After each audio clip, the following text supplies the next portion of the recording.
जीत ले हम सारी दुनिया। बीच हमें आज बोने दो, रोज उसे थोड़ा बढ़ने दो। छू लेंगे आकाश हम, मन के विचार हकीकत बने। सिद्धि फल से आनंद देंगे, कोशिश कर बढ़े, सोच बुलंद करे।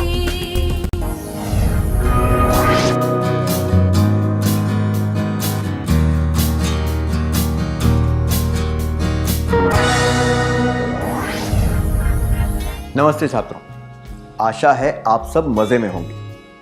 क्या हम आज के सत्र की शुरुआत एक कहानी से करें? कक्षा के सभी विद्यार्थी ये जानने के लिए उत्सुक थे कि उन्हें हाल ही में हुई गणित की परीक्षा में कितने अंक मिले हैं। कादिर बहुत ही उदासीनता से बैठा हुआ था। जब गणित की शिक्षिका कक्षा में आई तो उन्होंने कादिर की तरफ देखते हुए कहा, कादिर, मैं तुम्हें विशिष्ट तौर पर बधाई देना चाहती हूं। कादिर को कुछ भी समझ नहीं आया और दूसरे बच्चों को भी इसके बारे में कुछ नहीं पता था। उत्तर पुस्तिका देते समय शिक्षिका ने कादिर की पुस्तिका सबसे अंत में दी। जब कादिर ने उत्तर पुस्तिका देखी तो उसे सामान्य अंक ही मिले थे। उसे समझ नहीं आया कि शिक्षिका ने उसकी प्रशंसा क्यों की।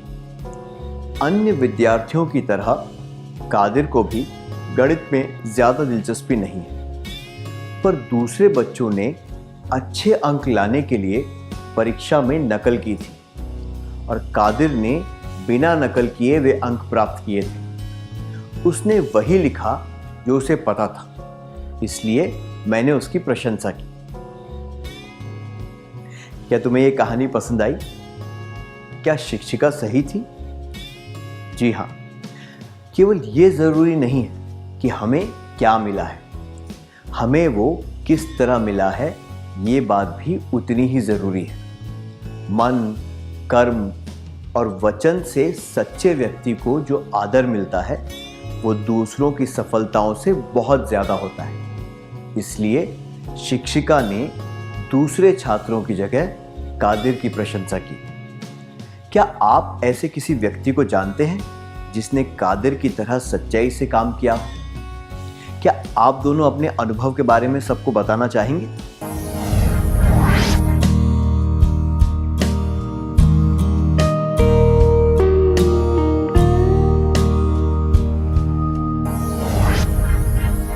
अपने अनुभव बताने के लिए धन्यवाद। अब इस वार्तालाप को सुनिए।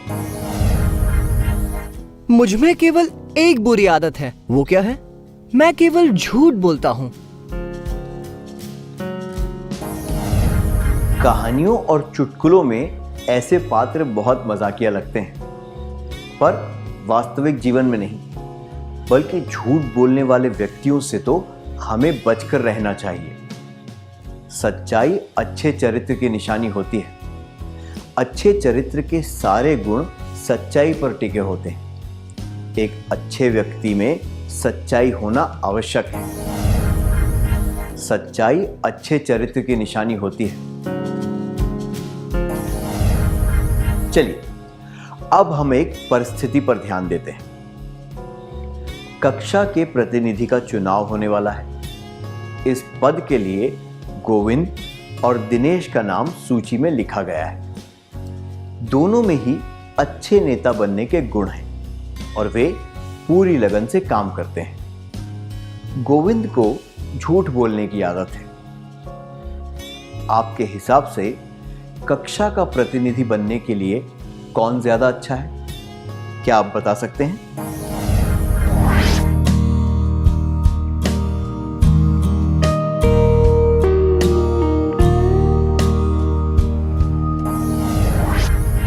धन्यवाद। बाकी सब बातें एक जैसी हैं, पर हमने देखा कि प्रतिनिधि के तौर पर सब लोग दिनेश को ही चुनना चाहते हैं। दूसरे शब्दों में कहें तो गोविंद में सच्चाई नहीं है, इसलिए कोई भी उसे नहीं चुनना चाहता। जब ये बात ज्ञात है कि वो झूठ बोलता है, तो कक्षा का प्रतिनिधित्व करने का महत्वपूर्ण काम उसे नहीं सौंपा जा सकता। सच्चाई अच्छे चरित्र की निशानी होती है। सबको स्वीकार्य होती है। सच्चाई को सबका आदर मिलता है।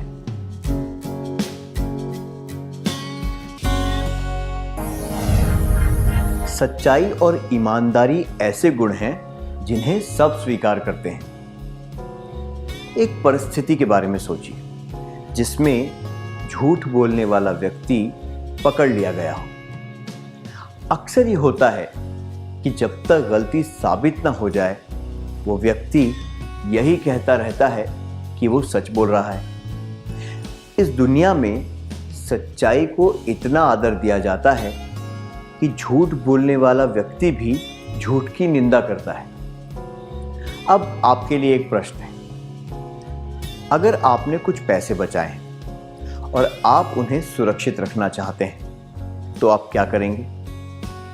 क्या आप एक अच्छे से बैंक में जाएंगे जहां सब ईमानदारी से काम करते हैं, या फिर आप किसी ऐसे व्यक्ति को देंगे जो ये दावा करता है कि वो आपके पैसों को सुरक्षित रखेगा? एक अच्छे बैंक में जाएंगे जहां सब ईमानदारी से काम करते हैं। 2, किसी ऐसे व्यक्ति को देंगे जो ये दावा करता है कि आपके पैसों को सुरक्षित रखेगा।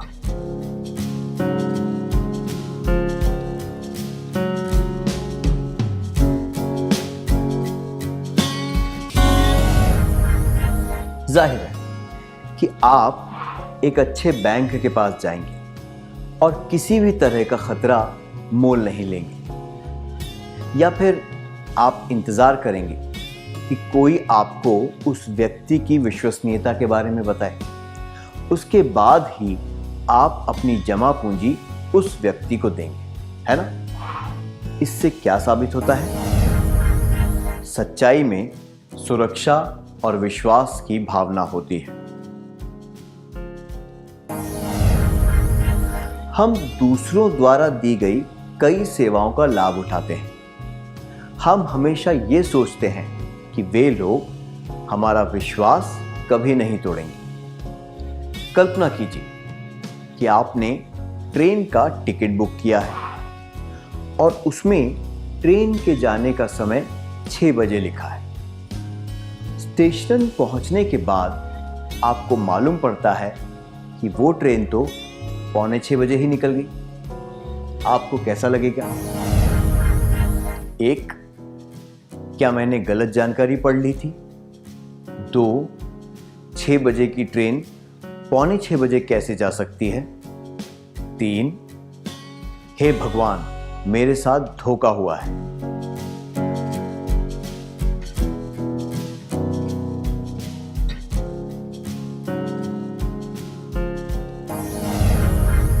आइए एक और परिस्थिति पर ध्यान देते हैं। कल्पना कीजिए कि आप एक होटल में हैं जहां की सजावट बड़ी सुंदर है। होटल के मेनू कार्ड में खाने की बहुत सारी चीजें लिखी हुई हैं। आप खाने के लिए कुछ मंगवाते हैं तो वेटर कहता है कि वे इतनी लंबी सूची तो केवल दिखावे के लिए है। असल में केवल 2 चीजें उपलब्ध हैं। ये सुनकर आप क्या सोचेंगे? 1, हे भगवान, मेरे साथ धोखा हुआ है। 2, जो भी मिल रहा है मैं वही खा लेता हूं। 3, लोगों को बुद्धू बनाने का अच्छा तरीका है।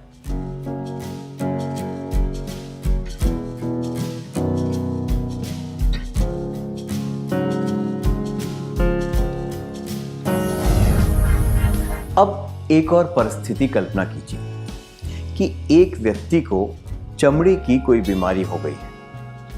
उसने एक दवा खाने के बाहर पढ़ा चमड़ी के सभी रोगों का सबसे बेहतर इलाज। जब वो अंदर गया तो वहां पर केवल सर्दी जुकाम की दवा मिल रही थी। आपको ये जानकर कैसा लगेगा? 1, शायद जुकाम की दवा से चमड़ी के रोग भी ठीक हो सकते हैं। 2, हे भगवान, मेरे साथ धोखा हुआ है। 3, क्या मैंने जानकारी ठीक से पढ़ी थी?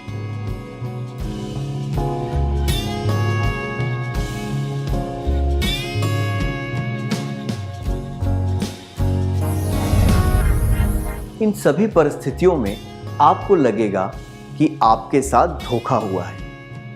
अगर लोग अपना वादा न निभाएं तो पूरे समाज में अव्यवस्था फैल जाएगी और मनुष्यों द्वारा किए गए सारे काम अर्थहीन हो जाएंगे।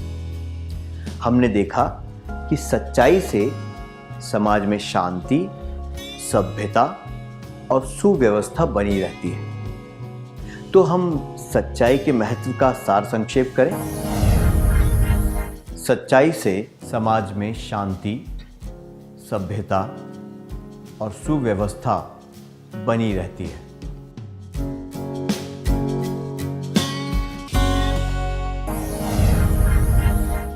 हमारे जीवन में सच्चाई का इतना महत्व है कि उससे जीवन ज्यादा अर्थपूर्ण हो जाता है। पर दुर्भाग्यवश लोग हमेशा सच नहीं बोलते या फिर सब लोग सच्चे नहीं होते। आइए कुछ परिस्थितियों द्वारा हम इसके बारे में और जानने की कोशिश करें। क्या आपने कभी झूठ बोला है? क्या आप इसके बारे में अपने किसी अच्छे मित्र को बता सकते हैं? आपको इस क्रियाकलाप के लिए जोड़े बनाकर बैठना है।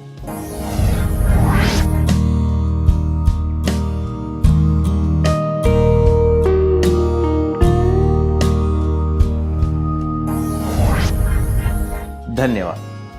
अब बोलने वाले और सुनने वाले को अपनी भूमिकाएं बदलनी है। जिसने अपना अनुभव बताया था वो अब सुनेगा और जिसने पहले सुना था वो अब बोलेगा।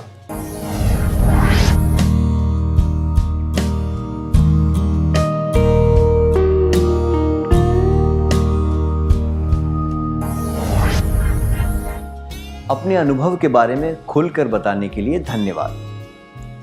कभी अपनी इच्छा से और कभी परिस्थिति की वजह से लोग झूठ बोलते हैं। आइए एक परिस्थिति के द्वारा हम देखें कि झूठ बोलने के परिणाम क्या होते हैं। बीना और श्यामा अच्छी सहेलियां हैं। श्यामा ने एक बार बीना से एक पुस्तक उधार ली और कभी वापस नहीं की। एक दिन बीना ने उस पुस्तक के बारे में पूछा। तब श्यामा ने कहा कि उसने कभी कोई पुस्तक ली ही नहीं थी। अब बीना के मन में किस तरह के विचार आएंगे?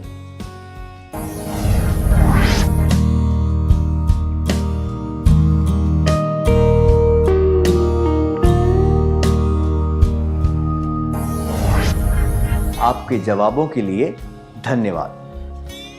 आइए हम कुछ महत्वपूर्ण जवाबों के बारे में चर्चा करते हैं। श्यामा धोखेबाज है, मुझे कभी उस पर विश्वास नहीं करना चाहिए। अब मैं श्यामा की सहेली बनकर नहीं रह सकती। क्या वो ऐसी है? जब हम सच्चे नहीं होते तो हम विश्वास खो देते हैं, मित्रता खो देते हैं, आदर खो देते हैं।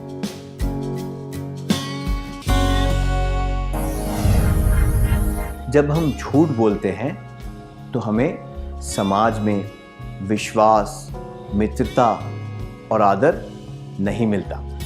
क्या अब हम आज के सत्र का सार संक्षेप कर लें?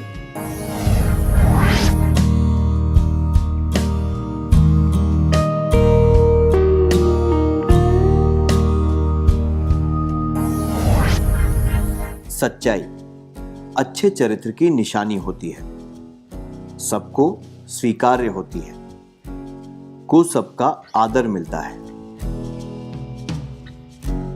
में सुरक्षा और विश्वास की भावना होती है, से समाज में शांति, सभ्यता और सुव्यवस्था बनी रहती है। जब हम सच्चे नहीं होते तो हम विश्वास खो देते हैं, मित्रता खो देते हैं, आदर खो देते हैं।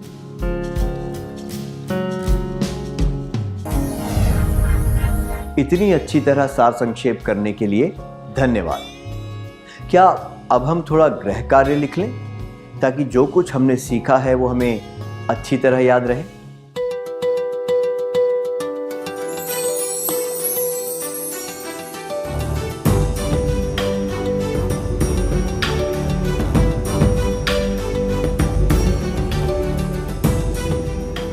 एक, आप छुट्टियों में दिए गए गृह कार्य का एक भाग करना भूल गए हैं।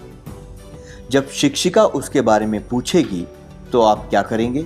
जवाब: एक, मैं कहूँगा या कहूँगी कि मैंने कार्य पूरा कर लिया है, पर वो घर पर भूल आया हूँ या आई हूँ। दो, मैं कहूँगा या कहूँगी कि मैं गृह कार्य का एक भाग पूरा नहीं कर पाया या नहीं कर पाई। तीन, मैं चुपचाप खड़ा रहूँगा या खड़ी रहूँगी। प्रश्न 2, आप और आपके मित्र ने निबंध प्रतियोगिता में भाग लिया है। आपको संतुष्टि है कि आपने निबंध अच्छी तरह लिखा। अगर आपका दोस्त आपसे पूछे कि आपने निबंध कैसा लिखा तो आप क्या कहेंगे? जवाब: एक, मैं कहूँगा या कहूँगी मुझे नहीं पता कि मैंने अच्छा लिखा है या नहीं। दो, मैं कहूँगा या कहूँगी मैंने अच्छी तरह लिखा है। तीन, मैं कहूँगी या कहूँगा मुझे यकीन है कि मैंने दूसरों से अच्छा लिखा है।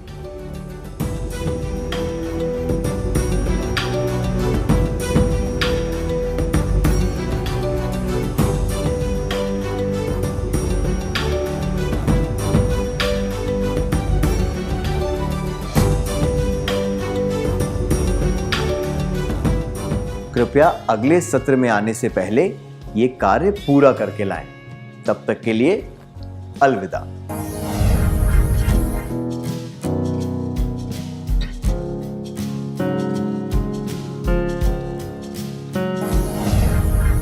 नमस्ते छात्रों, आप सबका स्वागत है।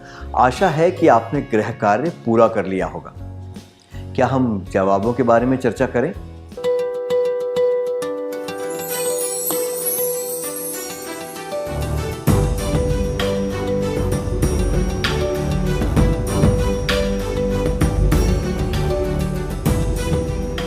प्रश्न 1, आप छुट्टियों में दिए गए गृह कार्य का एक भाग करना भूल गए हैं। जब शिक्षिका उसके बारे में पूछेगी तो आप क्या करेंगे? यह जवाब कि मैं कहूँगी या कहूँगा कि मैंने काम पूरा कर लिया है, पर वो घर पर भूल आया या आई हूँ अनुचित है, क्योंकि आप सज़ा से बचने के लिए झूठ बोल रहे हैं और अपनी गलती स्वीकार नहीं कर रहे। यह जवाब कि मैं चुपचाप खड़ा रहूँगा या खड़ी रहूँगी भी अनुचित है, क्योंकि आप सच्चाई को स्वीकार नहीं कर रहे। यह जवाब कि मैं कहूँगा या कहूँगी कि मैं गृह कार्य का एक भाग पूरा नहीं कर पाया या कर पाई उचित है, क्योंकि ये सच्चाई दर्शाता है और इसमें अपनी गलती सुधारने का प्रयास भी किया गया है। आपने कौन सा उत्तर चुना?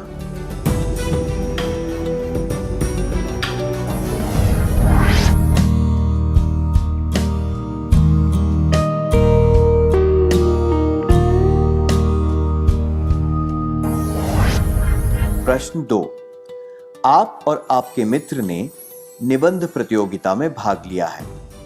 आपको संतुष्टि है कि आपने निबंध अच्छी तरह लिखा। अगर आपका दोस्त आपसे पूछे कि आपने निबंध कैसा लिखा तो आप क्या कहेंगे?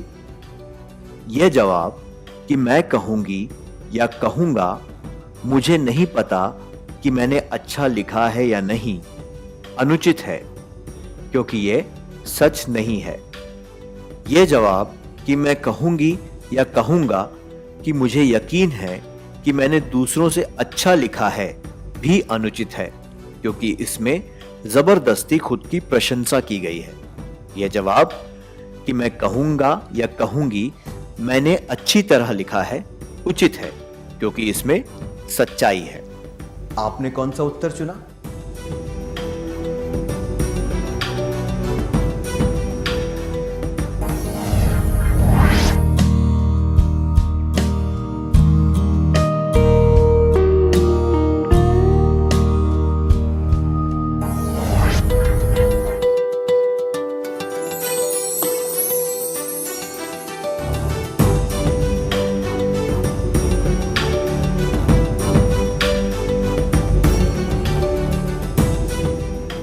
जिन छात्रों के उत्तर सही थे उन्हें बधाई।